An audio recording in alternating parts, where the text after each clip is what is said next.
This is the Pool Together Community Podcast.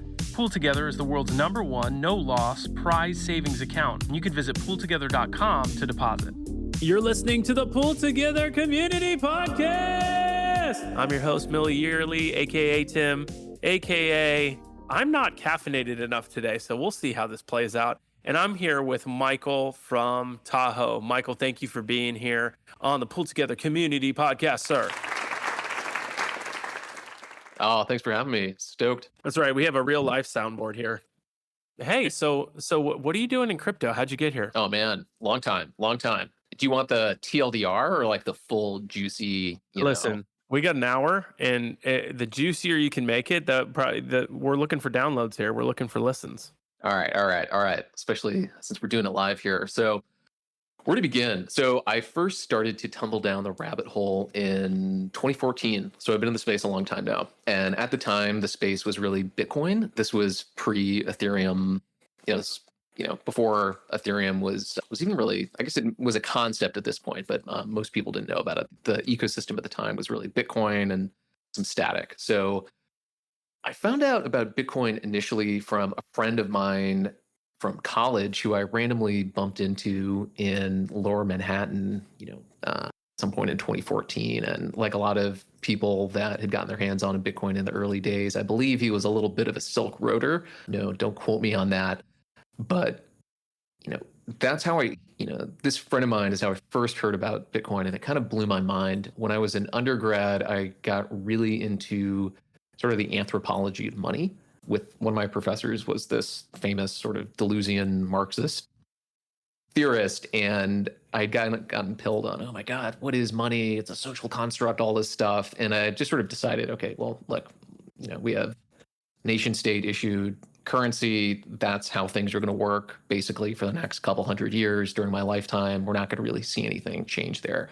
So when I first learned of Bitcoin, and this again is like 7 years ago, it really just completely blew my mind. The fact that you could have this totally different regime of money or currency. And then like a lot of people, when I started to hear about the early Ethereum vision, which is sort of, extending that not just from, monetary policy to all sorts of other things, it just completely blew my mind. So around 2014 to 2015, I was going to a lot of early Bitcoin meetups in New York City. This was like when BitDevs was just getting started. This was also when Consensus, Joe Lubin's entity, was starting to be formed. This before Consensus even started. And I just got pretty pilled on the early Ethereum space back in 2014, 2015. And there are all sorts of crazy ideas floating around in the space. And it's been kind of wild to see them slowly actually start to get realized. I mean, DAOs at the time were kind of the craziest, most futuristic thing anyone could think of, regarding Ethereum. And now, we're kind of living in that reality, which is pretty special. So basically 2014, 2015, I got pilled on Bitcoin. I got really excited pre-launch about the vision of Ethereum. 2015 to 2018, I moved into the space full time. I was working in a company called Alpha Point, which is now basically building the Chivo wallet in El Salvador. And then from 2018 to 2021, I moved to a different company. I went more into the consumer space, and I worked with a gentleman named Jameson Lopp. If you guys have any exposure to the Bitcoin space, he's kind of like the canonical Bitcoiner, big beard, hardcore libertarian guy.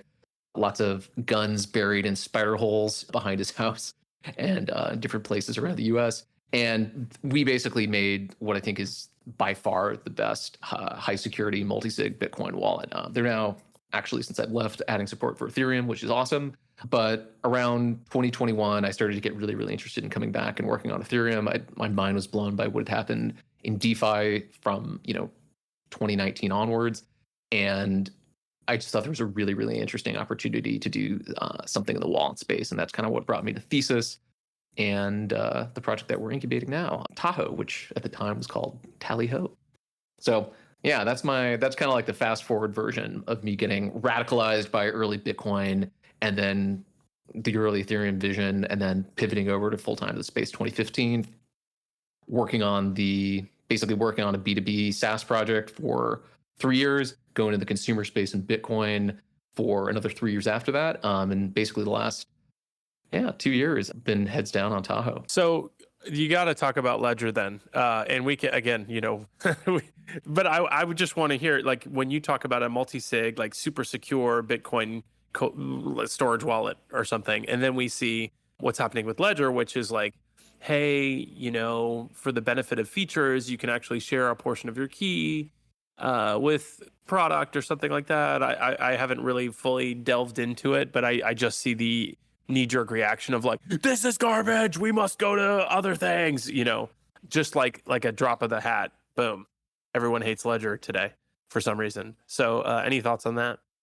Yeah, I mean, I'm definitely a Ledger user personally. I've got sort of mixed feelings on it, right? I need to kind of go through all the documents that I need to go through all the stuff and make sure I got a clear understanding for how this is all going to work. But yeah, in general, it's definitely a bit scary that, there's API access to your key material. I mean, I think the main thing I would say about this is, like, honestly, for like the mother load of your funds, like, you really want to make sure you eliminate like pretty much every single point of failure you can think of. And that means like a geographic point of failure, so don't have all your funds in a hardware wallet in just one place. That also means like the vendors you're working with. So at Casa, the multi-sig system we put together, the motto is basically just eliminate every single point of failure you possibly could. So it was multi-sig, multi-location, multi-device. So it was a 3 to 5 multi-sig. You'd have one key on your phone, one key Casa held multiple copies of, and then the other 3 keys you would keep on different hardware wallets: Ledger, a Treasure, a Cold Card, and you would keep them in different geographic locations, typically with different security profiles, right? So you would have maybe you'd have one at home in a safe, one at a bank, one in another kind of secure access location. A lot of our clients were pretty extreme, which we really encouraged, and they would even keep them in different jurisdictions, right? So if you're in the US, maybe you don't want more than 1 or 2 keys in the US. Maybe you want to keep some in Europe, if you have family in South America, that kind of thing.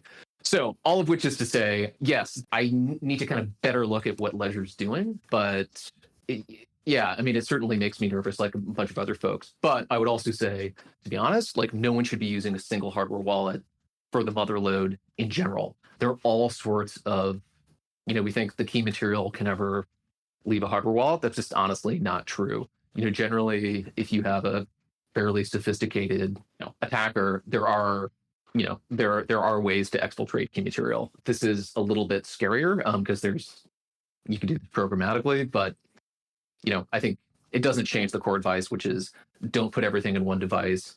You want to, I mean, there's more I could say about this, but overall, I'm a huge fan of what Ledger has done for like the industry.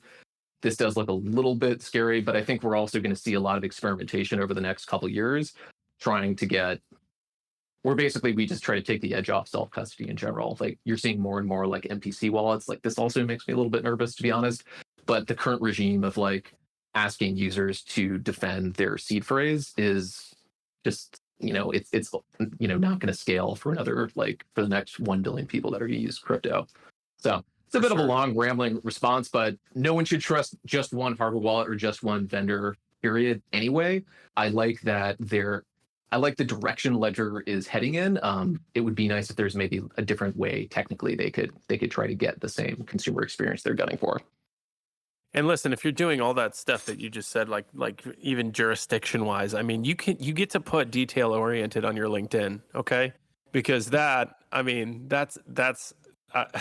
that's some type A stuff, which is great. I do know, I admire wallets like Argent, which is doing social recovery, but then also you could use hardware wallets with that, right? So it's like this kind of abstraction of a multi-sig.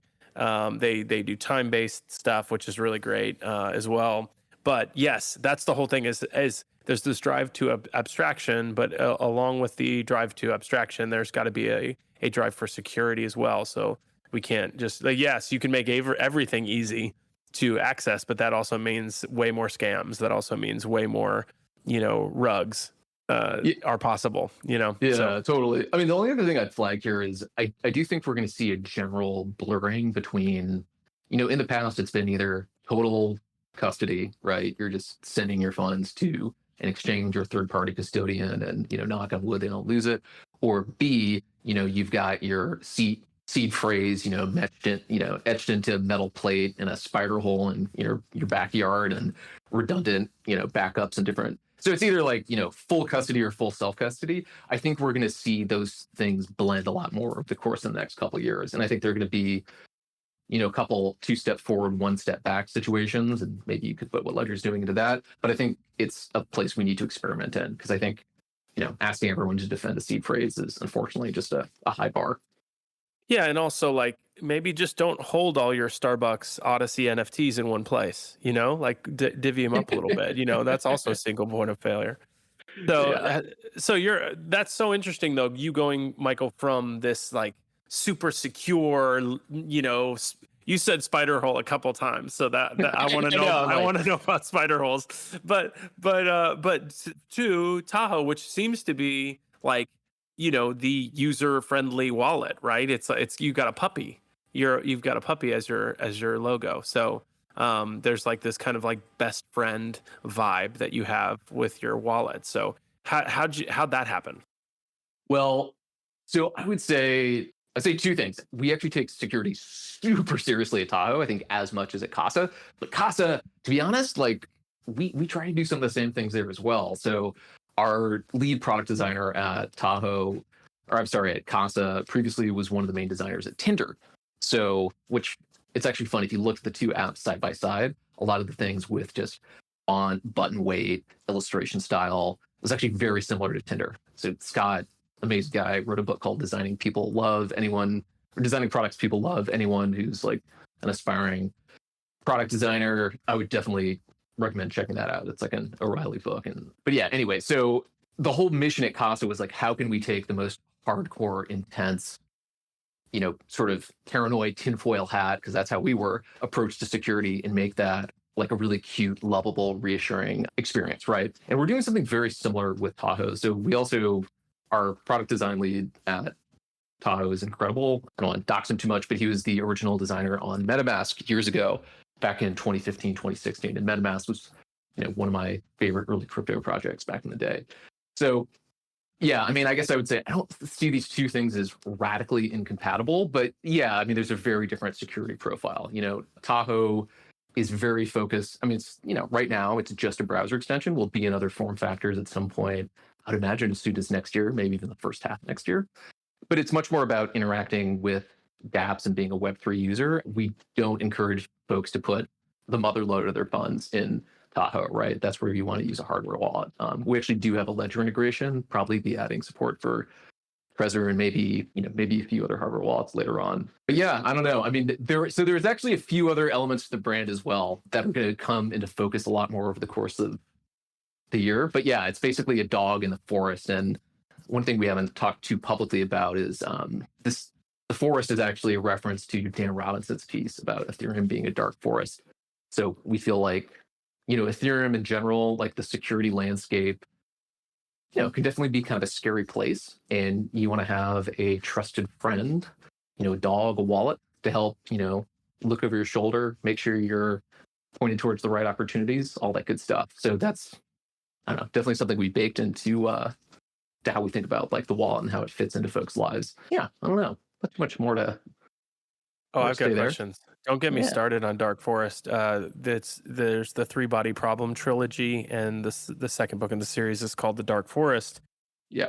And the idea, I guess this is similar to what you're talking about. I mean, this is the Dark Forest principle, is that in a dark forest there are predators, and the reason that you don't see predators is because they're predating.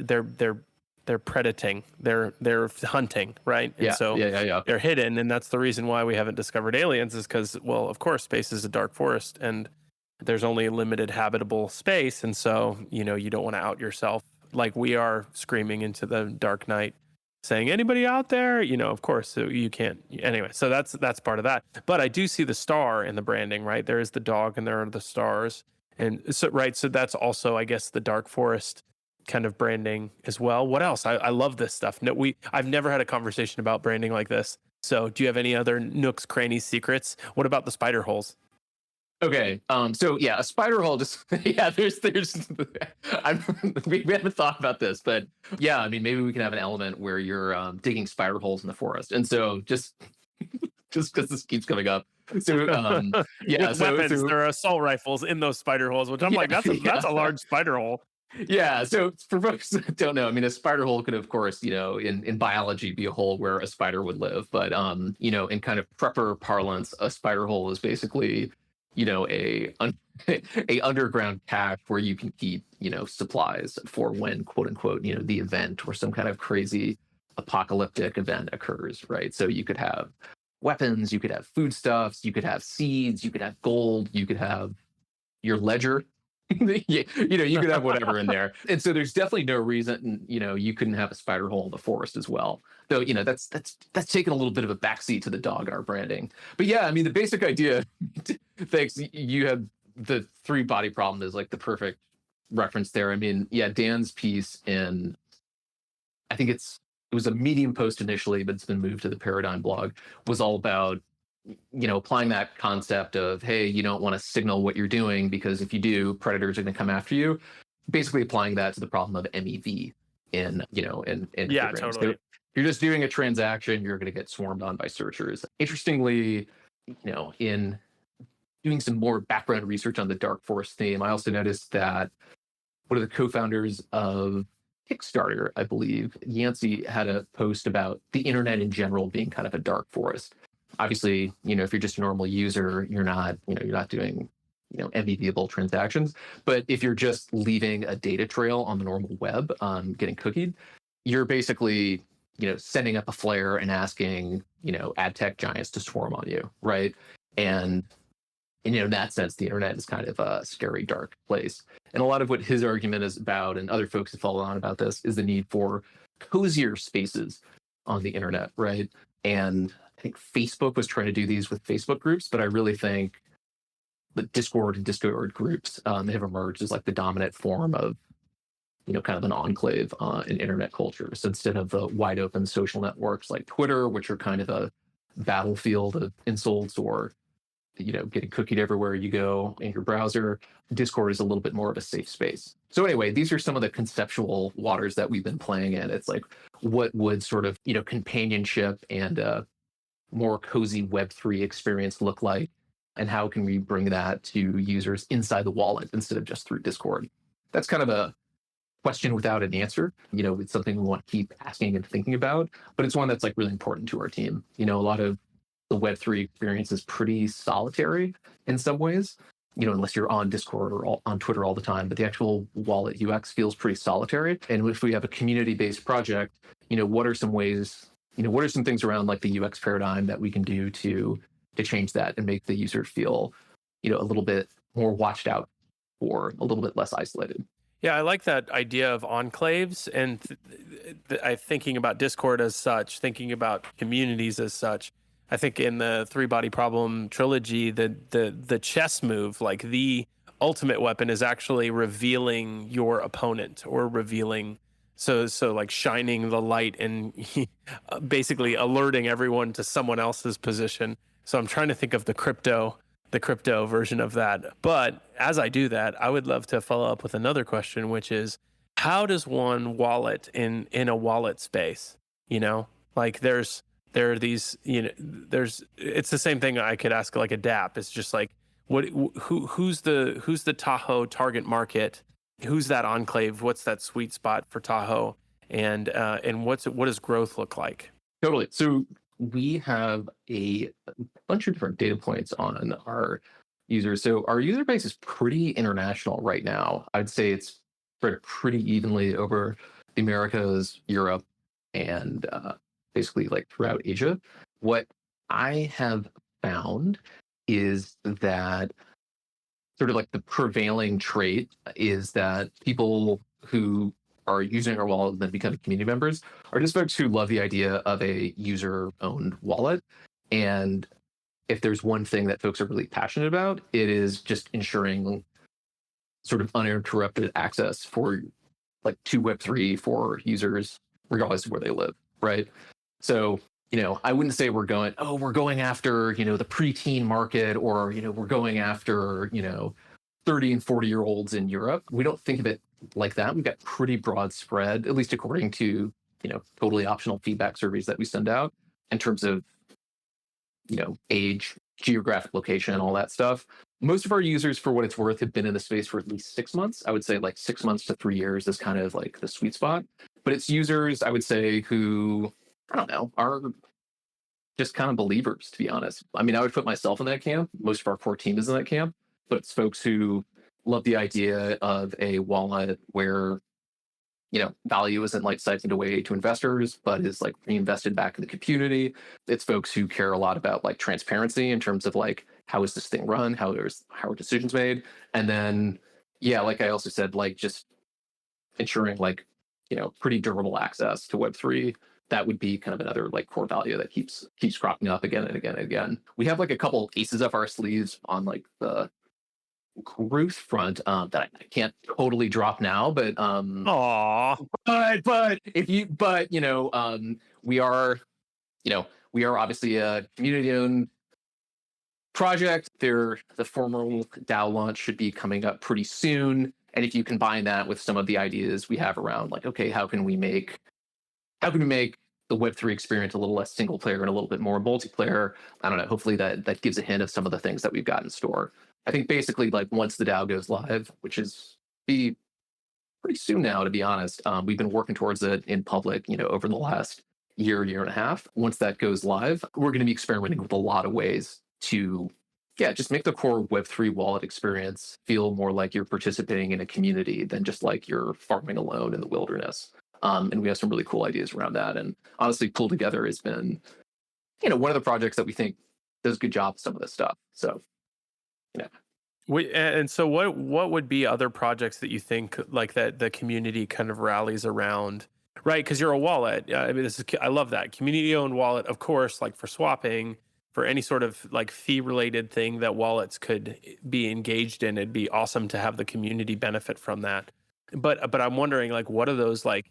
Are there any niches in the community where they're like, yeah, we have like a crazy Axie Infinity group, or we have like a really people love buying like NFTs that are already at zero, and I don't know, like any sort of insights like that with the community.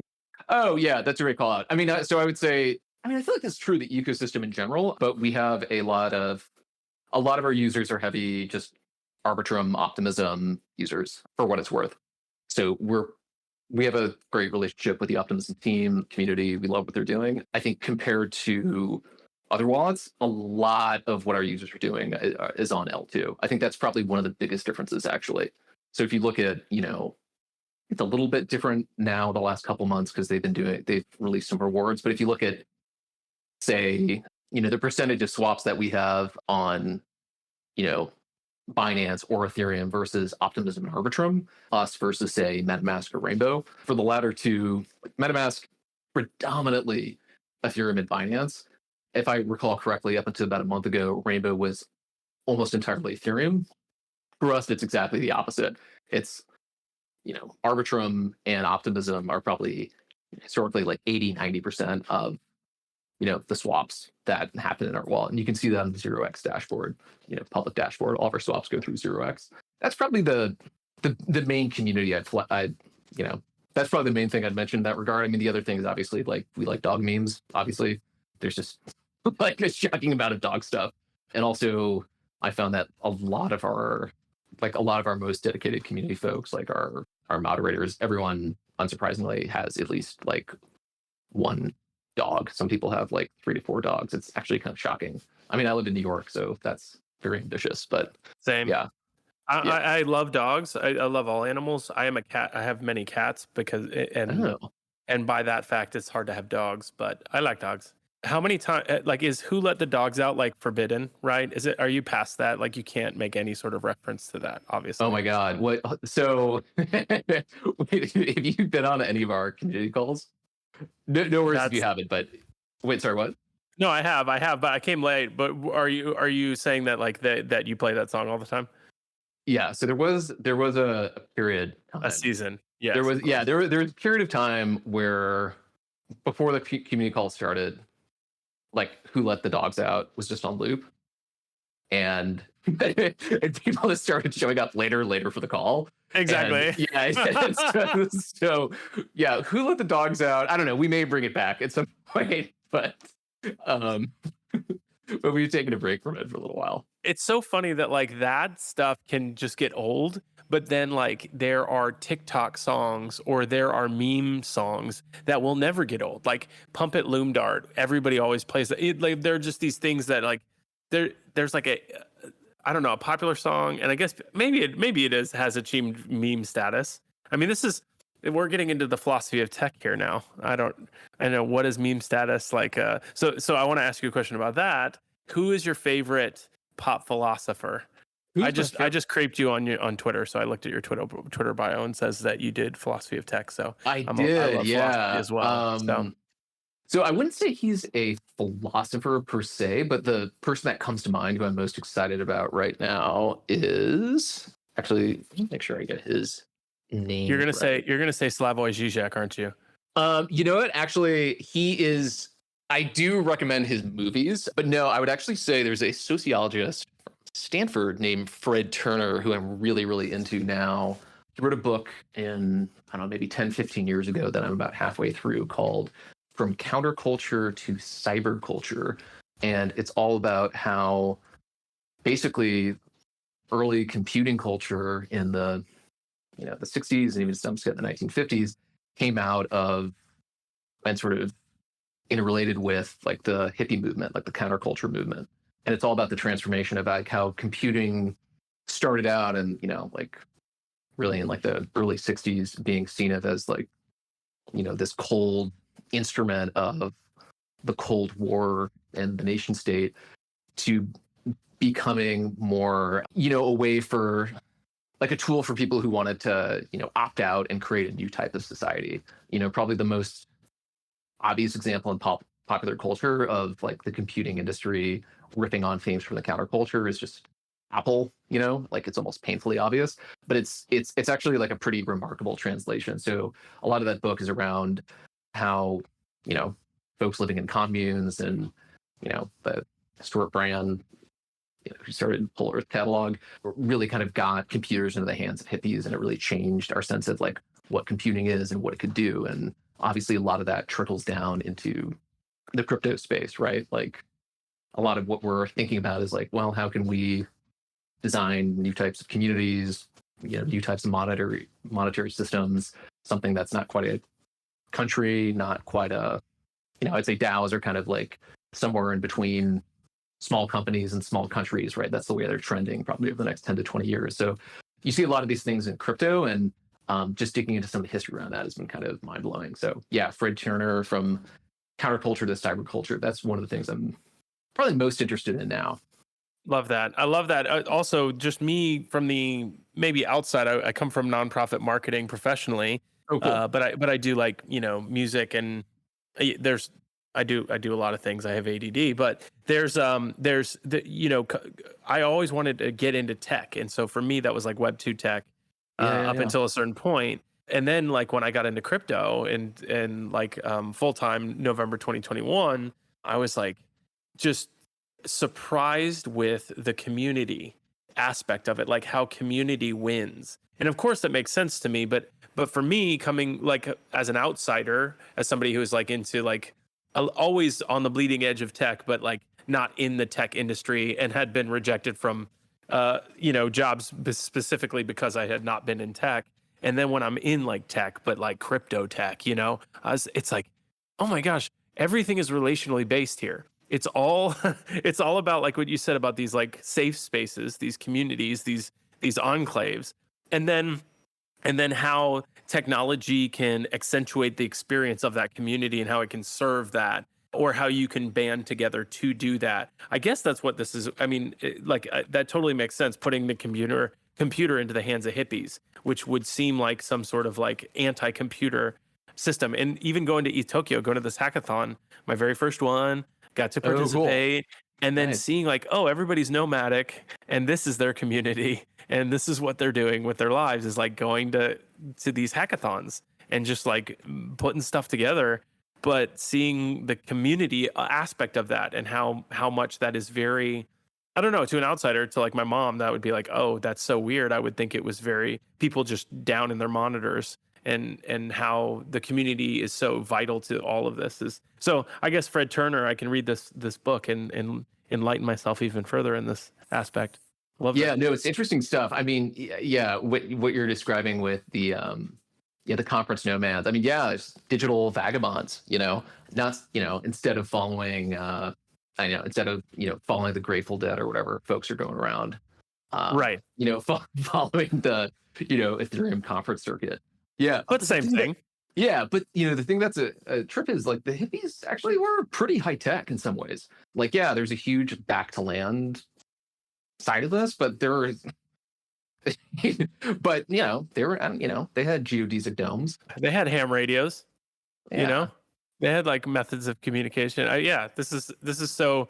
I could talk about this forever, but you don't have anything to say on Slavoj Žižek, do you? Because we have like kind of a cool, like the PoolTogether community. There are some in the community that love Slavoj. So I don't know any thoughts on that before I move on to my next question. Yeah, so I've definitely read a bunch of his stuff. I mean, in a very different life, I was starting at grad school basically in critical theory, English continental literature, and Slavoj, he's kind of a celebrity, but he also, for many years, is a pretty legit scholar. Yeah, I've read some of his stuff. I read his book on violence. I've read a bunch of his commentary on Lacan. There's a lot of stuff. I mean, I think I've actually been meaning to rewatch my girlfriend his crazy movie on Hitchcock and David Lynch. What is it? The Pervert's Guide to Cinema. Have you seen that?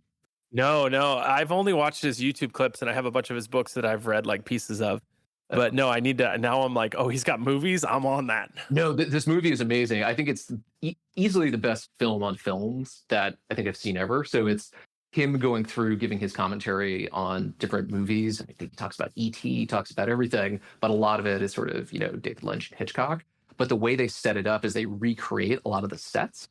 And so they'll play a little segment from The Birds, and then they'll have his voice, overlaid, and he'll be talking about it. And then the next shot will be him in a recreation from the set. Oh, so it's wow. this very weird dynamic where he's weaving in and out of all, your favorite scenes from like The Shining or, Rear Window. It's really well done. Anyway, that's pretty cool. Well, hold on. If there's a room in your Discord where you guys are nerding out on Zizek, no, it's really it's our CTO and me, basically, is all I'm talking about. But like, we like geek out, and now we call, like, I said Slavoj, and our CTO Brendan got like flustered, and he's like, he just is like, so smoke. So now I just say so smoke all the time, which I mean Slavoj. But that's the thing is also, and this is what happens with philosophers, is you get so widely known and so widespread, you kind of like you're looked at as like a sellout now, right? So like I feel like Slavoj has achieved like such notoriety and such widespread, is a YouTube star now, and then is like less of a philosopher because of that potentially, but also like the most prolific. I've never seen so many books from a philosopher in all of my being. There's just so many books from Slavoj. But anyway, it's shocking, and they're pretty long. They're not short. Dude, rants. That's what I think his books are. Is just his rants. Like it's just like going off. But I mean, it's sort of like the Neil Stephenson phenomenon, where even if I just don't understand how he's able to produce this kind of volume. That's interesting. Yeah. So Slavoj, I used to be a little bit more of like a Lacanian, who obviously he is as well. At some point, maybe around like 2014, I kind of got killed on, you're on Derrida. I mean, you always have to, it's like there's sort of four post-structuralists you can choose, right? There's like Lacan, Foucault, Derrida, or, Deleuze, and I don't know, I guess I'm still a Derridian a little bit, but it's like the least fun. Like, you gotta pick the fun side. You gotta pick the fun side. I know. You gotta be honest with yourself too. So yeah, exactly. Okay, so that was the philosophy section of our podcast. So we're doing like branding, the depth of branding. That's a new section to the podcast. And then we've also now we've had a philosophy section, the very first one. So this is great. We're starting to create some more structure for the PoolTogether community podcast. Now let's go back to our OG structure of what's the future? Where are we headed in this weird churning market, in this weird, account abstraction, AI, public good themed crypto space right now, Michael? Oh man, I know. It's interesting. So I think it's so many things I could say. So many things I could say here. I'm trying to think what the right thread to start is. So one is, I think AI is definitely putting pressure on crypto and Web3, at least in like venture capital circles, to kind of put up, shut up, show us the goods.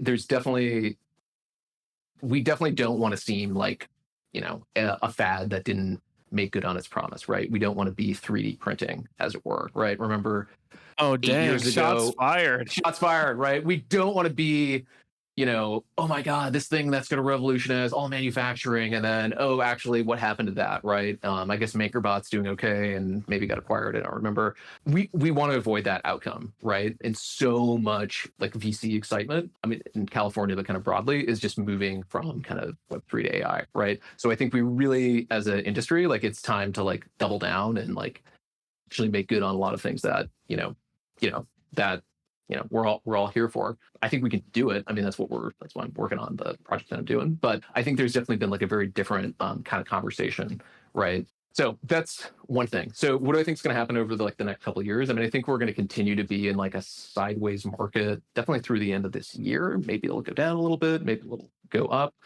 I mean, I'm pretty bullish on like in terms of like what's going to be around or behind the next bull market. I think I have like pretty conventional thoughts here. I think L2s are going to be highly involved. I think we're going to see Ethereum basically become more cemented as, I don't know, like a state settlement layer that a bunch of different L2s and also just even different types of systems, some of which might not even be what we normally think of as blockchains, like tokens settle into. I don't think Bitcoin's going to go anywhere. I think Bitcoin makes sense as the reserve currency of, basically of, whatever we want to call this, the metaverse, this new, post-national, blockchain-based ecosystem that we're kind of chiseling out. Pretty bullish on Cosmos, to be honest, as well. It's kind of a different thesis. But I also think, just unsurprisingly, like at some point, the next like 3 to 5 years, we'll see another bull cycle. And I think we're going to see another use case that's probably already right in front of us that's really going to drive it.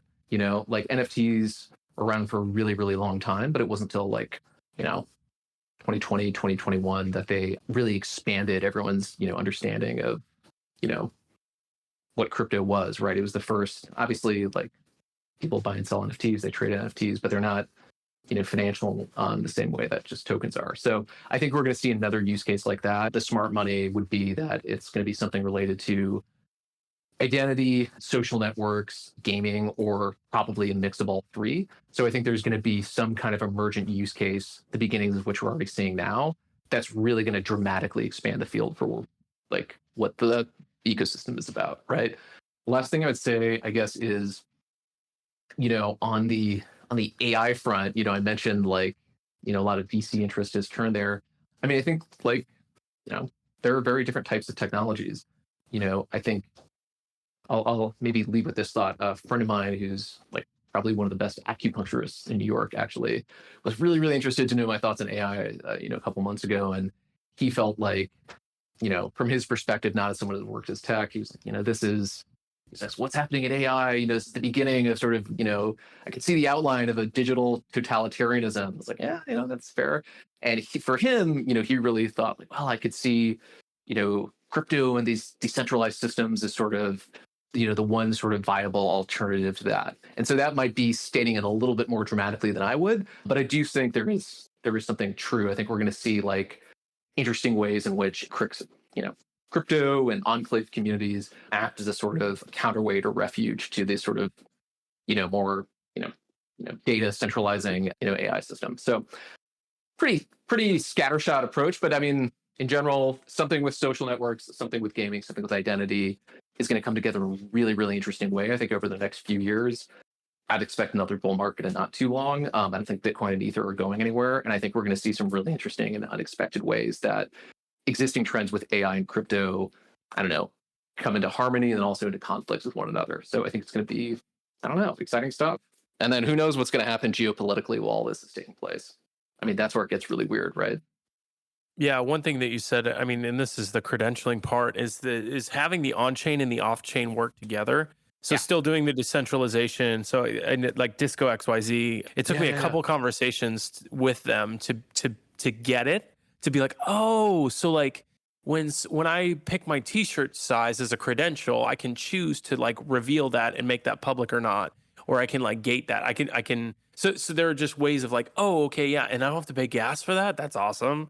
And I don't have to like, there's like how the on-chain and the off-chain work together with credentialing. Like not everything has to be an NFT, but what if we had really cool things as NFTs, or what if we had really cool things with credentialing?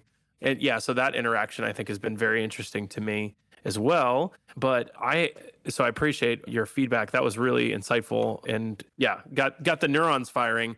But we should wrap up. But the way I want to wrap up is, Michael, with your advice on podcasting, because I know that you do podcasts, right?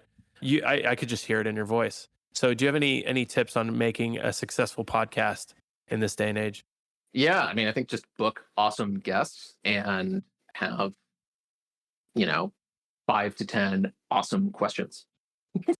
I mean, and I think, I don't know, that's totally prosaic. My friend Carolyn and I, who's also our student thesis, actually did a podcast as a COVID project back in like 2020 to 2021. I don't know. I mean, my favorite part about podcasting in general is just like the people you get to meet, 100%.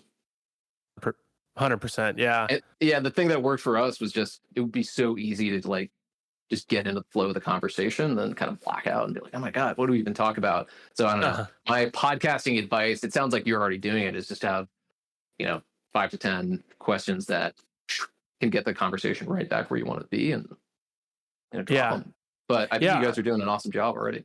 Well, I appreciate that, and this has been really fun talking to you about this stuff. And so for me though, where I go for, because been doing this, I think this is like, we're in our 60s, getting up on 70 episodes, and and we do it every week, unless like there's a conference or something that or unless we've been ghosted. Or the other thing is I book like at least a month out in advance, and so sometimes projects like close or fail. Oh no, It's crypto, baby. But I'm always like, should we do SEO? Should we put it on YouTube? Should we have it on video? Should we not record in Discord? I'm always like going, but you're so right. I mean, it's the same thing with marketing a product. It's like the product has to be pristine. Like the product needs to be like really accessible and what people like.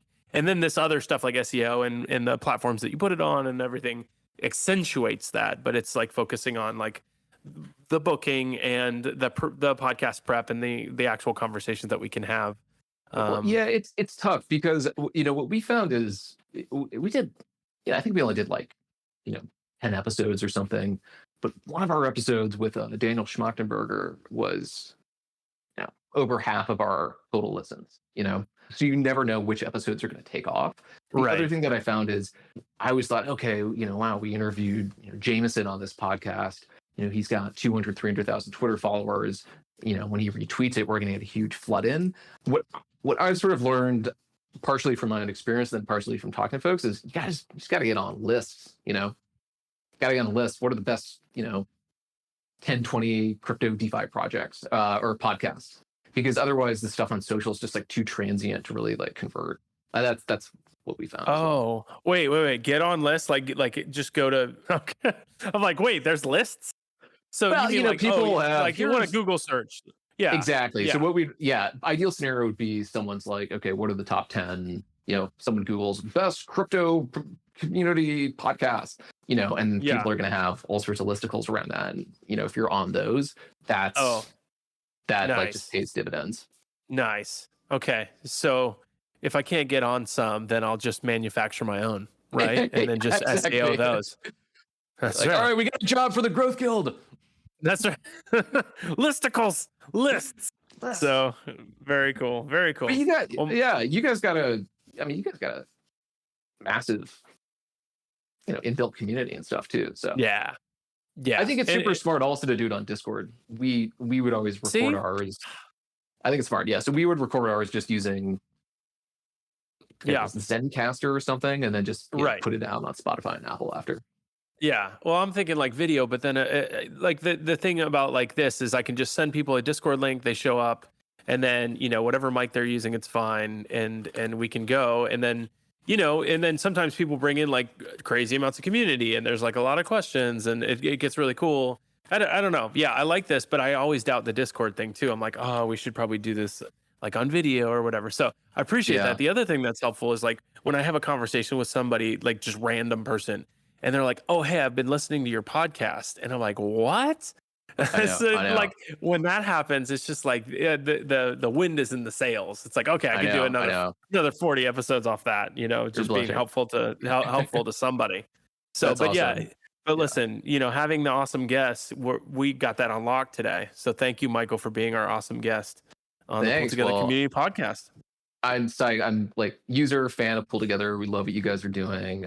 We actually want to do some stuff with you guys in the future. It's gonna happen. DM around that. But That's yeah, right. it was awesome to be on. And you know what? For my part, I think Discord was great. Video's not good. I'm calling in from a spider hole, so it would have been cameras off anyway. Well, have a couple granola bars for me. All right. Yeah, I'll have some dehydrated food. That's right. Your MREs. All right. Well, thanks so much. Take care. Awesome. Cheers, man. Bye. Right. Bye, everyone. Bye. Thanks for listening to the Pool Together Community Podcast. You can visit PoolTogether.com to deposit, and we'd love to hear what you thought about today's episode. So visit the Pool Together Discord and let us know.